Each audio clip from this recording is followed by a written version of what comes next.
Dear viewers, আসসালামু আলাইকুম। আপনারা যে যেখান থেকে দেখছেন সবাইকে ম্যাচেনা চ্যানেলের পক্ষ থেকে স্বাগতম। শুরু করছি আজকের পর্ব। প্রথমে তো একটা প্রশ্ন লক্ষ্য করি, টিপুর বোনের বয়স টিপুর বয়সের এবং তার বাবার বয়সের মধ্যে সমানুপাতি। টিপুর বয়স 12 বছর হলে তার বাবার বয়স 48 বছর হলে তার বোনের বয়স কত? প্রশ্নটি এসেছিল বাতিলকৃত 24তম বিসিএস পরীক্ষায়। তো এখানে সমানুপাতি কথাটা বলা আছে, তো আমরা এই জিনিসটা একটু লিখে নেই। সমানুপাতি অর্থ হচ্ছে টিপুর বোনের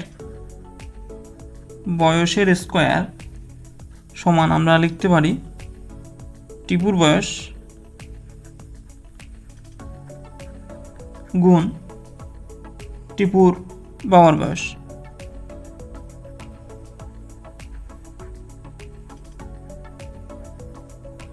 টিপুর বয়স কত?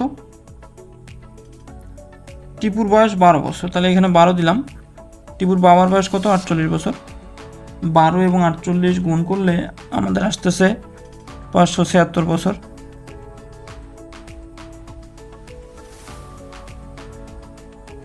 তাহলে আমরা যেখান থেকে টিপুর বোনের বয়সটা বের করি, টিপুর বোনের বয়স সমান রুট ভার, এইদিকে যদি স্কোয়ার থাকে ওদিকে গেলে কী হবে? রুট ভার হবে। রুট ভার 576 অর্থ হচ্ছে 24 বছর। অর্থাৎ আমাদের অ্যান্সার হচ্ছে খ। রহিম এবং করিমের বয়সের অনুপাত 3:5। তাদের বয়সের সমষ্টি 40 হলে নিম্নের কোন উত্তরটি সঠিক? প্রশ্নটি এসেছে কন্ট্রোলার জেনারেল ডিফেন্স ফাইন্যান্সের অধীনে জুনিয়র অডিটর, 2014 আসা একটি প্রশ্ন। তো আমরা ধরে নেই করিমের বয়স সমান 3x বছর, করিমের বয়স সমান 5x বছর। এখন বলছে তাদের বয়সের সমষ্টি 40, তাহলে আমরা কি লিখতে পারি? 3x যোগ 5x সমান 40। তাহলে 3 আর 5 x যোগ করলে 8x, অর্থাৎ 8x সমান হচ্ছে 40। তাহলে আমরা যদি x সমান বের করি তাহলে 40 ভাগ 8, ভাগফল কত পাচ্ছি? 5। এখন আমরা এই যে এক্সের জায়গায় যদি আমরা মানটা বসাই দিই, তা 3 গুণ x, অর্থাৎ 3 গুণ 5, তাহলে হচ্ছে রহিমের বয়স কত? 15 বছর। আর করিমের বয়স কত হবে? 5 এবং তার সাথে x আছে গুণ, তাহলে 5, তাহলে হচ্ছে 25। যেহেতু আমাদের অপশনে কি আছে? 15 দেওয়া আছে, 25 নেই, তাহলে আমাদের অ্যান্সার হবে ঘ।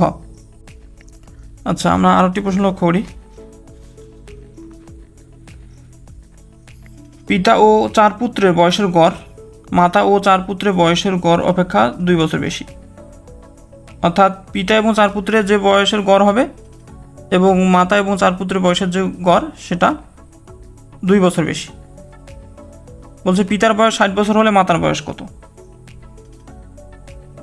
তো এই ধরনের প্রশ্ন সলভ করতে গেলে আমরা লিখব পিতা ও 4 পুত্র বয়সের সমষ্টি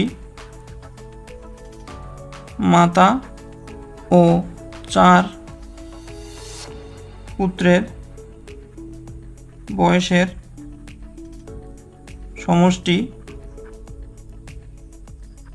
সমষ্টির পার্থক্য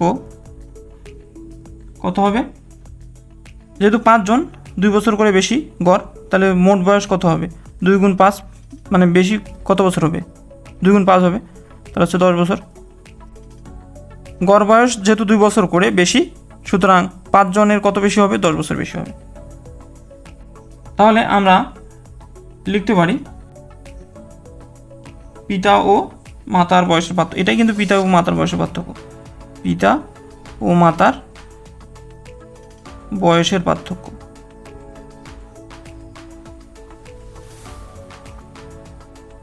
অতএব মাতার বয়স কত হবে? যেহেতু পিতার বয়স কত 60 দেওয়া আছে, আর এখান থেকে পাইলাম পিতা ও মাতার বয়সের পার্থক্য 10 বছর, তাহলে আমরা 10 বিয়োগ করে দেব, তাহলে পাচ্ছি হচ্ছে 50 বছর। তাহলে আমাদের মাতার বয়স হবে 50 বছর, অর্থাৎ আমাদের উত্তর 50 বছর। তো ভিডিওটি ভালো লাগলে অবশ্যই ভিডিওটি লাইক করবেন, কমেন্ট করবেন এবং চ্যানেলটিতে নতুন হলে অবশ্যই চ্যানেলটি সাবস্ক্রাইব করবেন এবং আমাদের চ্যানেলের সঙ্গে থাকবেন।